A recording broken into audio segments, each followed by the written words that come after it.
Jo soc en Roger Sabà, estic fent un doctorat industrial amb el programa de la GAUR de doctorats industrials, amb una col·laboració entre el Departament de Mitjans, Comunicació i Cultura i la Fundació 11. I jo soc Mercè Díez, que soc professora al Departament de Mitjans, Comunicació i Cultura i tinc el plaer de dirigir la tesi doctoral d'en Roger. La tesi es titula La presència i la representació de la discapacitat als mitjans públics. Estudiem els mitjans públics perquè són els que tenen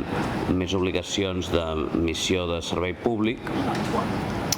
i llavors generalment quan s'estudia temes de la representació de la discapacitat s'ha estudiat més aviat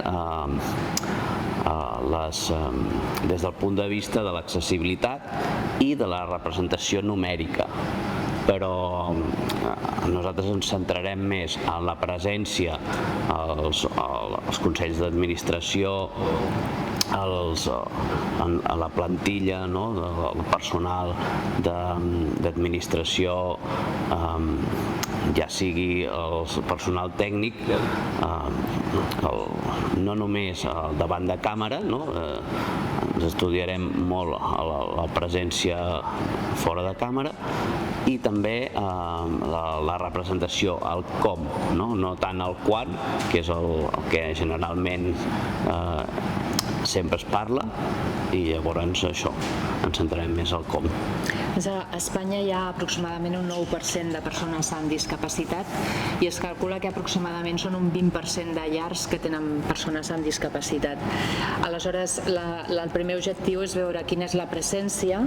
tenint en compte que els mitjans de comunicació públics tenen l'obligació de mostrar la diversitat de la societat. Llavors volem saber si l'estan, des del punt de vista de la discapacitat, si estan sent prou sensibles per mostrar aquesta presència de les persones discapacitades en la societat.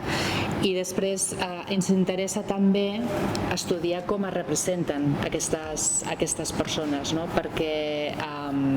volem identificar si es fa des d'una visió